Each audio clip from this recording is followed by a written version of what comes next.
제가 한 절 읽고 여러분 한 절 읽고 교독합니다. 그 후에 그의 주인의 아내가 요셉에게 눈짓하다가 동침하기를 청하니 요셉이 거절하며 자기 주인의 아내에게 내 주인이 집안에 옷을 갖지 아니하고 다 다윗에게 닦았으니 이 집에는 나보다 큰 이가 없으며 주인이 아무것도 내게 금하지 아니하였어도 금한 것은 당신뿐이니 당신은 그의 아내임이라. 그런즉 내가 어찌 이 큰 악을 행하여 하나님께 죄를 지으리까? 여인은 나가 요셉에게 청하였으나 그것을 지키지 아니하며 동침하지 아니하였더러 함께 이르러 아니하였다. 그러할 때에 요셉이 그의 일을 하러 그 집에 들어갔더니 그 집 사람들은 하나도 거기에 없었더라. 그 여인이 그의 옷을 잡고 이르되 나와 동침하자. 그러나 요셉이 자기의 옷을 그 여인의 손에 버려두고 밖으로 나가매. 아멘. 우리 교회는 2015년을 시작하면서 처음 사랑을 가지자라는 표어로 한 해를 시작했습니다. 2015년 상반기 때는 요한 1서의 말씀을 주로 살펴보았습니다. 그러면서 이 요한 1서에 하나님은 사랑이시다 라고 하는 말씀을 우리가 들으면서 우리도 하나님을 힘써 사랑해야 됨을 말씀을 통하여 들었습니다.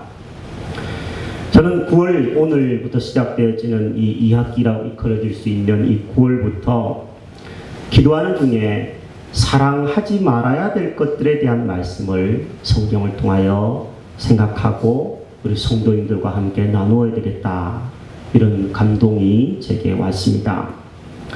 하나님을 사랑한다라는 것은 사랑하지 말아야 될 것들을 사랑하지 않는 것이기도 합니다. 하나님을 향하여서 최고의 사랑을 드리고 처음 사랑을 가지기를 원하시는 분들이 있다면 사랑하지 말아야 될 것들을 중단하는 일들도 같이 있어야 될 줄로 압니다. 저는 그래서 오늘부터 사랑하지 말아야 될 것들 시리즈로 몇 차례가 될지는 모르겠지만 약 한 달 정도를 생각하면서 사랑하지 말아야 될 것들 시리즈로 주일날 메시지를 전하려고 합니다. 오늘과 다음 주에는 강대상에서 이야기하기가 조금 민망한 이야기일지는 모르겠지만 그래도 꼭 짚고 넘어가야 될 이야기, 이성의 유혹에 대한 부분을 우리가 함께 말씀을 통하여서 생각해 보려고 합니다. 오늘 본문에는 한 여인이 등장합니다. 이 여인은 보디발의 아내라고 하는 여인입니다. 이름은 나와 있지 않습니다. 남편은 보디발입니다. 이 남편 보디발은 당시 세계의 제일 강대국이었던 애굽의 바로 왕의 친위 대장이었습니다. 우리말로 한다면 바로 왕의 비서실장쯤 되는 사람을 남편으로 두고 있었습니다. 그러니까 이 여인은 남편을, 막강한 권력을 가지고 있는 남편을 두고 있었다라는 이야기입니다. 집안에는 아마 많은 종들이 있었을 것입니다. 돈도 엄청 많았을 것입니다. 요즘 말로 한다면 권력가의 안주인이었습니다. 좋은 옷을 입고 다녔을 것입니다. 비싼 차를 몰고 다녔을 것입니다. 좋은 집에서 남부럽지 않게 맛있는 거 먹으면서 종 부리면서 떵떵거리면서 살았을 것입니다. 그런데 이 귀부인, 이 보디발의 아내라고 하는 이 귀부인은 만족함이 없었습니다. 이 귀부인은 자신의 집에 있는 잘생긴 청년 요셉을 마음에 두고 있었습니다. 급기야 한두 번 쳐다보다가 이 청년에게 마음을 홀딱 얕기고 맙니다. 그리고 그를 유혹하는 음탕한 여인으로 이 본문에 등장하고 있습니다. 이 여인이 유혹하는 장면을 한번 가만히 성경을 곱씹어 보면 유혹이 점점 강해지는 것을 볼 수가 있습니다. 본문 7절에 보면 이 보디발의 아내가 요셉을 향하여서 먼저는 눈짓을 합니다. 쳐다보는 것이죠. 그리고 7절 하반절에 보니까 음탕하게도 동침하자고 요청을 합니다. 동침하자라는 것을 거절하는 요셉이 나오는데, 그러자 이번에는 날마다 둘러댑니다. 날마다라고 하는 말이 10절에 강조되어 있는 것을 봅니다. 날마다 동침하자, 이렇게 점점 유혹의 수위를, 강도를 더 강하게 하는 것을 봅니다. 그리고 아마 모의를 했던 것 같아요. 집안에 있는 모든 종들을 어느 날 바깥으로 다 내쫓고 집안에 아무도 두지 않는 상황에서 요셉을 끌어들였습니다. 그리고 성경에는 나와 있지 않지만 아마 야시시한 옷을 입고 이 청년 요셉을 유혹했을 것이라고 저는 상상을 해봅니다. 요셉은 그 유혹하는 여인, 이 보디발의 아내에게 자신의 옷을 벗어 던지면서 동침하기를 거절합니다. 이 사건을 오늘 본문에서는 여기까지 읽었지만 계속 읽어보면 이 요셉은 나중에 이 옷을 벗어놓고 도망가자 이 여인은 음모를 꾸며서 이 요셉이 자신을 겁탈하려고 했다. 그러니 이 사람을 당장에 처단해라, 남편에게 이렇게 직고하고 맙니다. 그리고 요셉은 억울하게도 감옥에 갇혀서 오랜 세월을 보내야 되는, 정말 무슨 텔레비전 연속극, 요즘에 그야말로 안 좋은 연속극들이 많이 나오던데 그 연속극에 나오는 이야기 같은 그런 스토리가 이 본문에 나오는 이야기입니다. 여러분, 이 보디발의 아내는 굉장히 젊었을 거라고 저는 생각합니다. 그리고 아주 매력적인 여인이었을 거라고 상상할 수 있습니다. 돈도 많았으니 피부 마사지는 얼마나 받았을까요? 아마 성형수술이 있었다면 주름살 늘리는 수술도 아마 많이 받아서 피부도 탱탱하고 얼굴은 윤기가 반지르르 나는 그야말로 연예인 뺨칠 정도의 외모이지 않았을까 싶습니다. 돈도 많고 가진 것도 많고 하고 싶은 거 다 할 수 있는 남부럽지 않은 이 여인은 왜 이렇게 젊은 남자에게 마음을 빼앗겨서 유혹하고 마는 걸까요? 우리는 이 여인을 보면서 많은 것들을 생각할 수 있습니다. 하나님을 모르는 사람들은요, 이런 것입니다. 아무리 세상이 모든 것들을 다 가져다 준다고 할지라도 하나님을 모르면 거기에는 답답함이 있고 부족함이 있고 허전함이 있고, 그래서 그 허전함을 채우기 위해서 무엇을 찾는데 그 중에 하나가 바로 성적인 유혹입니다. 우리가 살아가는 이 시대는 그야말로 성적 유혹이 점점 심해지는 시대입니다. 여러분, 섹시라고 하는 말을 들어보셨을 것입니다. 요즘에 거의 섹시라고 하는 말은 당신 참 매력 있습니다, 이런 말로 통용되는 말이죠.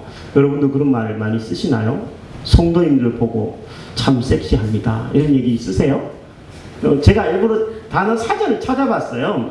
그랬더니 좋은 말로는 이런 뜻이 있더라고요. 매력적이다, 당신 참 매력적입니다, 이런 뜻이에요.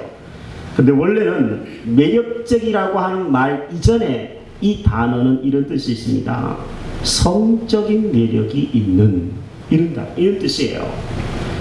그러니까 이 섹시하다라는 말 자체 속에 우리 시대의 문화를, 이 성적인 문화가 다 저는 거의 들어있다고 생각하는 쪽인데, 영상시대입니다. 텔레비전을 보고 스마트폰을 손에 가지고 있습니다. 언제든지 인터넷을 할 수 있고 무료 영화를 얼마든지 볼 수 있습니다. 여기 10대 친구들이 몇 명 있는데 10대 친구들도 19금 금지 영상을 한 세대 전에는요 정말 어렵게 구해야지, 돈 주고 구해야지 이렇게 살 수 있었다면 지금은 그냥 자유롭게 볼 수 있습니다. 야동 자유로운 것입니다. 요즘에 아이들에게는요. 이렇게 정말 성적으로 개방되어 있고 너무나 성적인 유혹이 활발해지는 시대에 우리가 살고 있습니다. 텔레비를 여러분 보다가 보면 연예인들은 얼짱, 몸짱 이런 것들을 강조하면서 텔레비전 공영방송에서도 거의 반벗은 모습으로 나타납니다. 10대 청소년들까지 이 대열에 합류시켜서 얼굴로 몸매로 승부하는 아이돌 가수 걸그룹이 쏟아져 나오고 있습니다. 그 걸그룹들, 아이돌 가수들 노래로 승부하려고 하는 친구들은 많지 않더라고요. 뭐냐면 섹시 컨셉으로 승부를 하는 거예요. 우리 자녀들은 어떻게 보면 우리 어른들보다도 성적인 위험에 더 노출된 세상에서 지금도 살고 있습니다. 특히 남자분들 여기 계신데 저를 포함해서 남자분들은 참 불쌍합니다. 왜냐하면 이 모든 것들을 눈을 감고 살 수가 없기 때문에 참 위험한 것입니다. 제가 언젠가 말씀을 드린 적이 있지만 남자들은 이 보는 것이 여자들에 비해서 7배나 발달해 있습니다. 그래서 모든 유혹이 남자들 같은 경우에는 보는 것으로 들어옵니다. 그러니 이렇게 성적인 유혹이 점점 심해지는 시대에 우리가 어떻게 살아야 될지를 우리는 이 본문 말씀, 하나님의 말씀을 통하여서 지혜를 얻지 않는다면 우리도 얼마든지 넘어질 수 있다는 것들을 생각하고 이 본문의 말씀을 기억하고 들었으면 좋겠습니다. 10여 년 전 일입니다. 제가 당시 부목사로서 사역하던 교회에서 있었던 일입니다. 어느 날 한 청년이 저를 찾아왔어요. 그런데 청년 옆에는 자매가 있더라고요. 근데 그 자매를 어떻게 만났는지에 대한 이야기를 꺼내기 시작했습니다. 이 청년은 인터넷에서 만남의 장이라고 하는 곳에서 한 여성과 채팅을 하기 시작했습니다. 얼굴도 모르는 사람을 만났다라는 거죠. 처음에는 온라인상에서 그냥 대화를 주고받았습니다. 그런데 나중에는 서로 한번 우리 시간 내서 만나자 이렇게 했습니다. 그리고 만남을 가졌습니다. 만남을 가진 것까지는 괜찮았는지 모르겠지만 이 여성은 상당히 문제가 있는 여성이었습니다. 이 여성은 자기가 그동안 사귀어왔던 여성은 아주 자기를 성적 놀이개감으로만 여기면서 살았던 그런 여성이었습니다. 그러니까 채팅을 하다가 이 형제가 안타깝게도 신학생이었는데 신학생이라는 말에 홀딱 반한 겁니다. 신학생 남자는 다를 거야. 이 사람은 순수할 거야. 이 사람은 깨끗할 거야. 이 사람은 나를 성적 놀이감으로 삼지 않을 거야 생각하면서 만났던 것 같아요. 그리고 급기야 이 여성은 이 형제를 유혹하고 맙니다. 그리고 그만 형제는 그 유혹에 넘어지고 말았습니다. 그리고 교회에 그 자매를 데리고 왔는데 왜 데리고 왔냐면 이 여성이 이 남성과 이 형제와 결혼해 주지 않으면 경찰에 고발하겠다고 난리를 피웠기 때문에 교회까지 찾아온 겁니다. 자, 이쯤 되면 굉장히 참 심각하고 이 문제를 어떻게 해결해야 될지 저도 참 난감하기 짝이 없었습니다. 그러나 당시 교회에 청년들을 상담하는 전문가 우리 집사님 한 분이 계셔서 그분을 통하여서 이 문제를 어쨌든 잘 무마시키고 넘어갈 수 있었습니다. 여기에서 이 형제는 정신을 차려야만 됐습니다. 사실은 한 번 실패는 병가지 상사라고 배울 수 있는 교훈들이 있을 것 있기 때문에 이 정도 사실은 넘어지는 사람이 있겠지만 일어나면 되지 않습니까? 그런데 이 친구는 그때 정신을 차리지 못했습니다. 그리고 그때 저 앞에서 무릎을 꿇고 목사님 다시는 안 그럴 테니까 저 좀 살려주세요. 손이 발이 되도록 싹싹 빌었던 형제였습니다. 근데 이 친구 안타깝게도 수년 후에 비슷한 일로 또 넘어졌습니다. 그리고 급기야 교도소에 수감되는 일까지 벌어지고 말았습니다.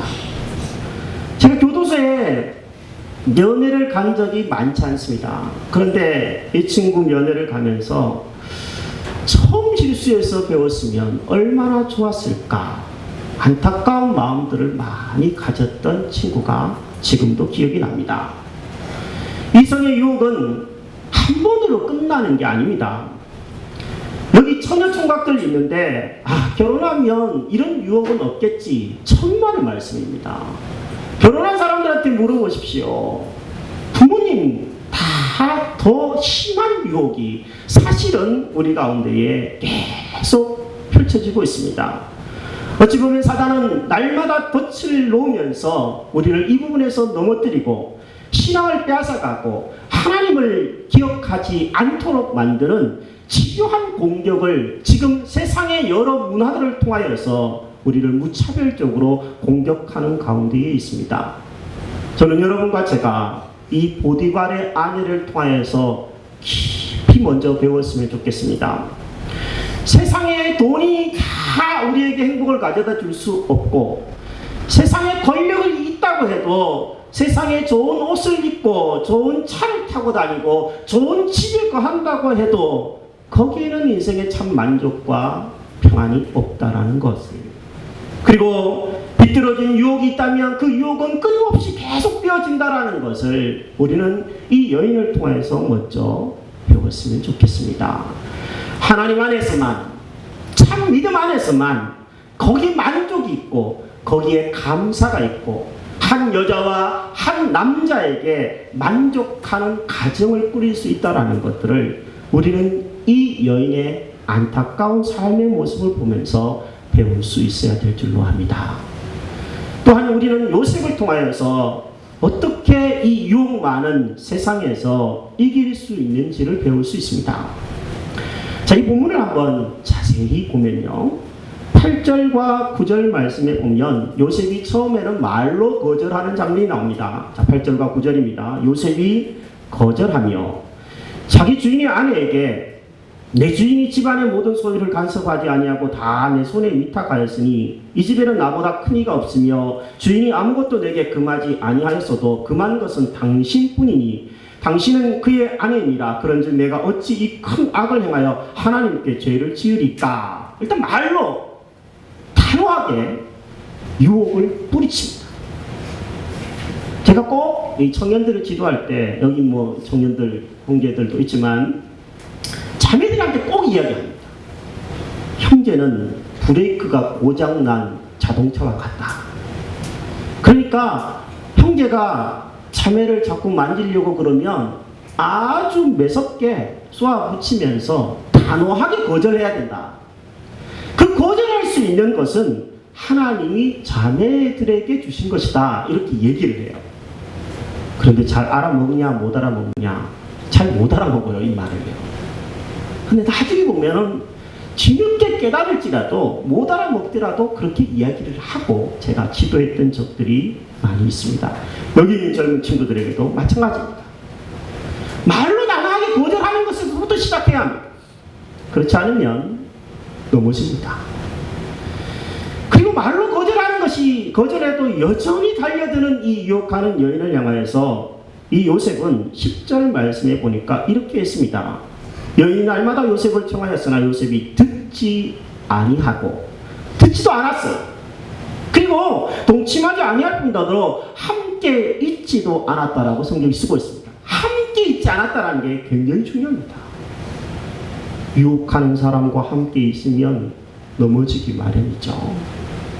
술 먹는 사람과 함께 있으면 나 오늘부터 술 끊었어. 되나요? 안 돼요. 술 먹는 사람이 옆에 다 있는데 나 혼자 술 안 먹으면 그 바보 되는 거잖아요. 옆에 친구들이 다 컨닝하는데, 시험 보는데 다 컨닝하는데 그 옆자리에 앉으면 자기도 컨닝하게 되어 있습니다. 아예 맨 앞자리를 앉아버리는 게 나아요. 저처럼요. 그럼 맨 앞자리에 앉으면 그런 유혹이 없어요. 뒤에서 컨닝을 하든 말든 술을 먹든 말든 그렇게 될 수 있다는 겁니다. 그래서 요셉은 몸을 아예 피해버렸습니다. 그 자리에 있지 않았어요. 그게 이기는 비결이었습니다. 또 하나 12절을 말씀해 보니까 이 여인이 옷을 잡고 늘어지면서 동침하자고 하자 이번에 요셉이 어떻게 하냐면 자기의 옷을 그 여인의 손에 버려두고 밖으로 나갔다고 되어 있습니다. 이때 표현과 이때의 장면을 한번 상상해 보면 옷을 자꾸 늘어지는 여인을 향하여 옷을 뿌리쳤다라는 거예요. 그리고 도망가 버렸다라는 겁니다. 도망갔다라는 얘기가 중요한 겁니다. 자, 말로 거절하고 몸을 피하고 옷을 뿌리치면서까지 도망갔어요. 36개 주랭랑이라는 말이 있습니다. 여러분 알고 계신 말일 겁니다. 이 말이 여러 가지 유래가 나오던데 그 중에서도 이 말의 유래를 가장 설득력 있게 말하는 글을 보니까 이 말은 중국의 춘추 전국 시대의 손자라는 사람이 지은 병법서 36개라는 설이 가장 유력하더라고요. 손자병법은 각 장이 6장으로 되어 있는, 그러니까 36개, 6장씩 6장으로 되어 있는, 6개로 되어 있는 병법서입니다. 오늘날까지 많이 읽혀지는데 주로 정치하는 사람들이 이 병법서를 읽으면서 정치에 응용을 한다, 이런 글들도 있더라고요. 그런데 36개, 맨 마지막에 나오는 36개, 우리가 알고 있는 이 36개는 바로 주의상이라고 하는 계략이에요. 주의상, 이 계략은 소위 말해서 해도 안 될 때는 도망가라는 겁니다. 그게 상책이라는 계략이에요. 우리가 알고 있는 몇 가지 계략도 이 앞에 나옵니다. 예를 들어서 미인계가 무엇인지 아시죠? 이렇게 여성을 아주 미인을 내세워서 유혹을 해서 어떻게 넘어뜨리게 하는 이런 계략도 나옵니다. 근데 이 계략을 언제 쓰느냐가 이 손자병법에 나오는데 제가 한번 글을 찾아보니까 이렇게 되어 있더라고요. 상황이 나에게 매우 불리할 때 사용하는 계략 중에 미인계도 있고, 그 다음에 우리가 알고 있는 그 고육계라고, 고육책이라고 보통 쓰는데 팔 하나를 잘라내는 아픔이 있더라도 어떤 것을 해야 돼요. 그런데 상황이 굉장히 나에게 불리할 때 사용하는 계략들이에요, 이게. 그 중에서 맨 마지막 계략이 바로 주의상이라고, 상황이 해도 안 되면 도망가라는 겁니다. 그게 계략이에요. 그럼 우리는 잘 생각해야 합니다. 이 유혹 많은 세상에서 우리가 나는 괜찮을 거야, 나는 이길 수 있을 거야, 나는 하나님의 사람이야, 나는 전도사야, 나는 목사야, 나는 교회 권사야, 장로야, 다 필요 없습니다. 그렇게 생각하는 사람은, 나는 이렇기 때문에 이길 수 있다고 생각하는 사람은 진짜로 넘어질 가능성이 많은 사람입니다. 반면에 나는 이길 수 없어, 나는 약한 존재야, 기회가 주어지면 나는 얼마든지 똑같이 범죄할 수 있어, 이렇게 생각하고 늘 깨어있는 사람은 오히려 범죄할 가능성이 적습니다. 여러분은 어떤 사람입니까? 난 넘어질 수 있어, 나는 괜찮아, 둘 중에 어떤 사람입니까? 개인적인 경험을 제가 가끔 이 강대상에서 얘기하는데 좀 부끄럽기도 하고, 그러나 이해를 돕기 위해서 설명하는 경우들도 있습니다. 여러분, 저는 키가 아담한 사람입니다. 그쵸? 크지 않은 사람이죠. 생긴 것도 피부가 나빠가지고 늘 컴플렉스입니다, 약간요. 네. 생긴 거는 좀 괜찮게 생겼다고 늘 생각하는데, 네. 네, 이게 어린 시절부터 외모에 대한 컴플렉스가 좀 있었어요. 그래서 그런지 나를 좋아해주는 사람이 없을 거라고 생각했어요. 근데 좋아해주는 사람, 내가 좋아하는데 나를 좋아해주는 딱 한 사람을 만났는데 그 사람이 제 아내예요. 네, 참 다행이죠. 서로 좋아해줬으니까. 지금까지 이렇게 그래도 행복하게 살고 있습니다. 근데 제가 목회를 하면서 지금까지 이렇게 개척 이후에 한 7년 반, 혹은 그 이전에 부교육자 때 한 10여 년 이렇게 돌아보면 이런 부분에서 저도 저같이 외모가 별로인 사람도 이런 유혹이 찾아올 때가 있더라고요. 목사를 너무 좋아하는 사람이 문제예요. 우리 희망의 교회는 적어도 지금 없습니다, 제가 보기에는. 네. 좋아해주는데, 너무 좋아해주는 거예요. 너무 좋아지다 보니까 이게 나중에 인간적으로 좋아해 주는 겁니다. 뭘 자꾸 갖다 주고, 갖다 주는 것까지는 괜찮은데 자꾸 찾아오고 그렇게 합니다. 제가 총각 때 그걸 경험했어요. 그래서 다행이에요. 제가 만약에 결혼을 한 상황에서 그런 유혹을 만났다면 저 아마 어떻게 됐을지 모를 것 같아요. 네, 뭐 이렇게 말하면 안 되지만 하나님의 은혜로 이겼겠지만 어쨌든 참 위험하지 않았을까. 홍역을 미리 치렀다라는 생각들을 개인적으로 할 때가 있습니다. 여러분, 이런 부분에서 우리는 하나님의 말씀을 기억해야 합니다. 이런 시대에, 이렇게 유혹이 많은 시대에 하나님의 말씀을 다시 한번 우리는 바라봐야 됩니다. 바울은 디모데, 에베소 교회의 젊은 목회자인 디모데를 향해서 이렇게 권면했습니다. 디모데후서 2장 22절입니다. 같이 한번 읽겠습니다. 또한 너는 성년의 정욕을 피하고 주를 깨끗한 마음으로 부르는 자들과 함께 의와 믿음과 사랑과 화평을 따르라. 아멘. 이 말씀을 보면 하나님이 우리에게 교훈해 주는 메시지는 아주 분명합니다. 잊지 말아야 될 사람들과는 함께 있지 말아라는 겁니다.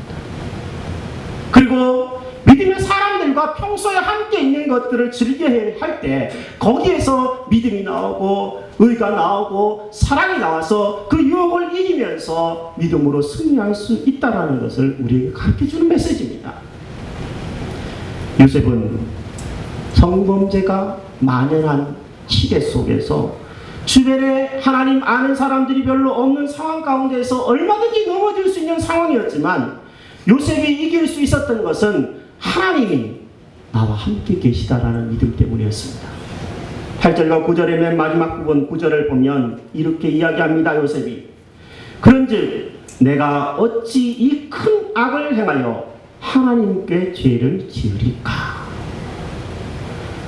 하나님 앞에서 자신이 이 큰 범죄를 범하지 않겠다라고 하는 결단과 각오가 그에게 있었기 때문에 그는 하나님 앞에 지금 내가 서 있다라는 그런 연전의식을 가지고 있었기 때문에 이 어려움을 극복한 아주 소수의 사람, 지금까지 이름이 남은 사람이 될 수 있었습니다. 고린도전서 6장 18절은 이렇게 이야기합니다. 음행을 피하라. 사람이 범하는 죄마다 몸 밖에 있거니와 음행하는 자는 자기 몸의 죄를 범하느니라. 음행은 아주 독특한 범죄라는 거예요.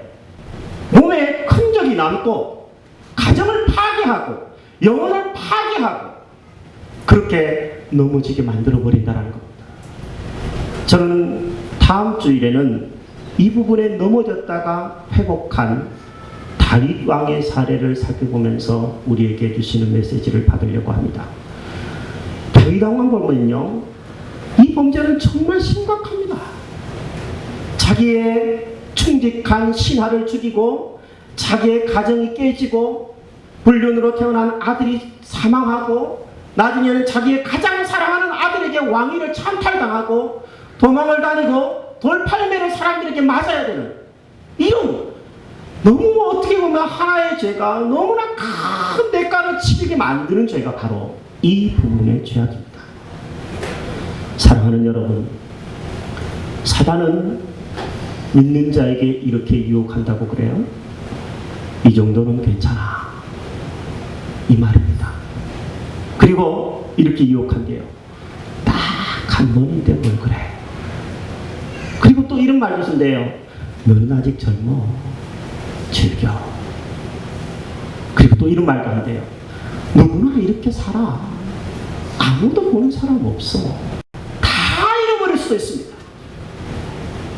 여러분이 지금까지 쌓아온 모든 공덕탑이 하루아침에 다 무너져 버릴 수도 있어요. 이번 주에도 그런 사건이 뉴스에 보도됐어요. 어느 목사님이 이 부분에서 또 그런 일이 있어서 정말 창피해요. 다 목사 보고 필요 없으니까 다 잃어버려요. 다 잃어버려요. 사랑하는 여러분, 섹시 컨셉이 대세라고 아까 얘기했는데 우리는 이 부분에 대해서도 우리의 생각이 달라야 합니다. 세상 사람들하고 달라야 합니다. 베드로전서는 이렇게 이야기합니다. 베드로전서 3장 3절 4절 읽습니다. 너희의 단장은 머리를 꾸미고 금을 차고 아름다운 옷을 입는 외모로 하지 말고, 자 여기서 우리의 단장을 뭐로 하지 말라는 거예요? 외모 꾸미기에 너무 치중하지 말라는 거예요. 계속 읽어봅니다. 오직 마음에 숨은 사람을 온유하고 안정한 심령에 썩지 아니할 것으로 하라. 이는 하나님 앞에 값진 것이니라. 아주 쉽게 말하면 이런 거예요. 얼짱 몸짱 사람들이 그렇게 보기 좋은 거 가꾸고 돈 들이고 성형수술하고 비싼 옷 입고 뭐 옷 사입지 말라는 얘기가 아니라, 그렇게 외모 가꾸기에 열정적인 이 시대에 마음을 가꾸라는 거예요. 믿음을 가꾸라는 거예요. 하나님은 뭘 보시니까요? 외모를 보시지 않고 뭘 보세요? 중심을 보시는 거예요. 누가 그러더라고요. 교회 안에 사람들이 화장도 안 하고 맨날 자다 일어나는 것처럼 잠옷바지 비스듬한 것만 입고 오는 이 교회에 있다가 세상에 나가보면 너무 사람들이 다 잘생기고 예쁘고 그래서 눈이 홀딱 반한대요. 그 눈이 문제인 거죠. 눈이 보는 눈이 외모에만 있으니까 그 사람에게 홀딱 반하는 겁니다. 우리의 보는 눈이 중심에 있고 사람의 인격에 있고 사람의 믿음에 있다면, 여러분 우리의 눈이 그렇게 달라진다면 이 세상의 유혹을 이길 수 있지 않겠습니까? 교회는 달라지지 않을까요? 저는 감히 상상 한번 해봅니다. 만약이라고 하는 단어를 넣었어요. 만약에 요셉이 유혹에 넘어갔다면 어떻게 됐을까요? 어떻게 됐을 것 같으세요? 상상해봤어요 제가. 그러면 이 요셉 때문에 하나님이 이 요셉이 이 유혹을 이기면서 결국엔 감옥에 가지만 그 감옥에서 나중에 애굽의 바로에게 총리가 되어서 이렇게 부름을 받잖아요. 단지 한 사람인 요셉이 이 시험에서 이겼다라는 게 다가 아니에요. 이 요셉이 이겨서 요셉의 가문인 야곱의 가문 70명의 사람들이 살아요. 굶지 않고. 그리고 70명의 사람만 사는 게 아니라 이 70명의 사람이 애굽에 내려가서 나중에 이스라엘이라는 한 나라가 됩니다. 나라가 사는 거예요. 요셉 하나가 시험에서 이겨서 가문을 살리고 나라를 살려요. 예수님도 그렇지 않아요? 예수님이 유혹에 넘어갔다고 생각해 보세요. 수많은 예수 믿는 사람들이 하나도 없을 거예요. 오늘 하나님의 나라가 산 겁니다. 저와 여러분들이 정말 외모를 보지 않고 중심을 보시는 하나님 앞에 우리의 믿음을 지켜나가고, 이 세상 외모가 화려하고 자꾸만 넘어뜨리려고 하는 이 세상 앞에 우리가 피하고 도망가고 하나님을 거룩하고 깨끗한 양심으로 부르는 사람들과 함께 하나님을 쫓아 살아갈 때 하나님은 우리의 가문을 우리를 통하여 살리실 겁니다. 그리고 우리를 통하여 오고 오는 많은 사람들이 예수 믿고 구원 얻는 역사를 일으켜내지 않겠습니까? 이런 은혜가 저와 여러분들에게 있게 되기를 주의 이름으로 축복합니다.